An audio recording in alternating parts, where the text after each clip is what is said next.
mu ddwaliro lya Nakasero Hospital. Professor George Kanyihambe yali omulamuzi wa kkooti ensukulumu jasiriza ogw'enkomerero nga busaasaana enki ya leero. Wetuukiddeyo ku ssaawa 4 ez'okumakya ng'omubiri gw'omugenzi Kanyihamba kibajje bakwasa bakampuni ya A+. Ssenkulu w'ekitongole kya Kanyihamba Foundation Norman Tumuhimbise bwe tusanze Nakasero alaze okunyolwa olw'okufa kw'omugenzi. Amawulire ag'ennaku agatuguddeko leero nga bukya gali nti Justice Kanyihamba asize omukka gwe ogw'enkomerero wano e Nakasero Hospital.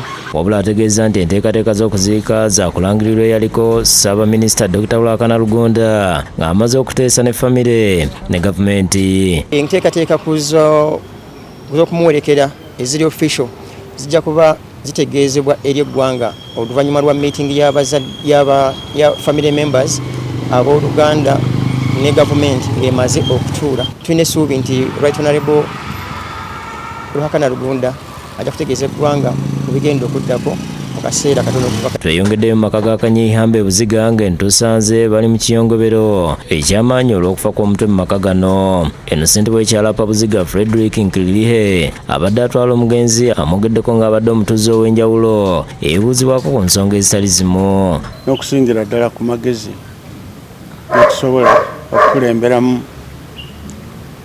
ekitundu kyaffe era abadde agattowa ng'atwaniriza bulungi. Tumufiiriddwa nnyo. Agamba nti Kanyihamba abadde musajja muyivu naye ng'akolagana na buli omu ku kyalo ng'era bagenda kumusubwa. Tumufiiriddwa nnyo nnyo nnyo nnyo n'obuwombeefu bungi. Nsaba ebirungi byakoledde eggwanga lino n'ekitundu kyaffe Katonda amulamuze ekisa.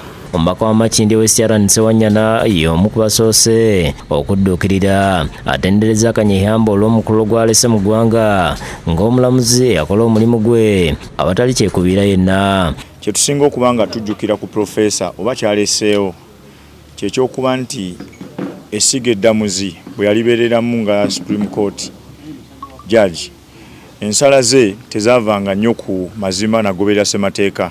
Ono bwe nali naamidde okubeera omukuza w'abaana bange nakyo nteekwa kikutegeeza.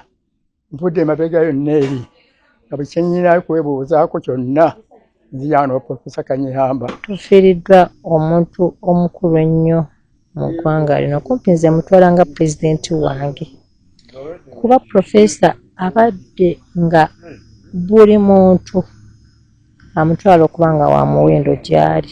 Nze nyinza okugamba nti ffe ng'abavubuka tufiiriddwa omusajja abadde omuwi w'amagezi menta mu bintu eby'obufuzi.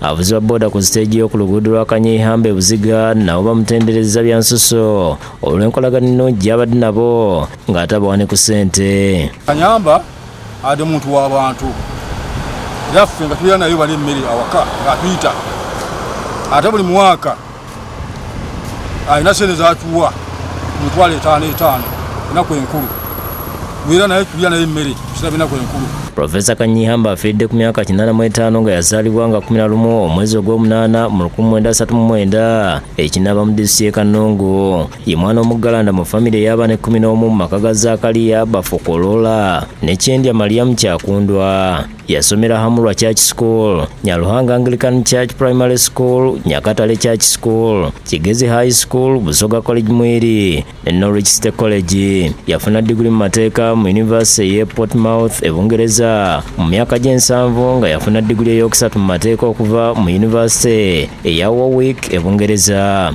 Abadde muwandiisi wa bitabo, munnabyabufuzi era munnamateeka. Yali ssentebe w'akakiiko ak'amateeka mu Paalamenti era ak'abagassemateeka wa Uganda mu 1995. Yalondebwa ng'omulamuzi wa kkooti ensukulumu mu 1997 ekifo kye yaweerezaamu okutuuka mu Novemba 2009. Yaliko minisita w'ebyobusuubuzi, minisita wa ssemateeka era ssaabawolereza wa gavumenti.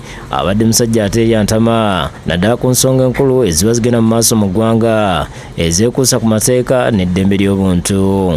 Fred Kajubi ne Judith Narugwa bebakusakidde gweno ku lwa Bukedde TV.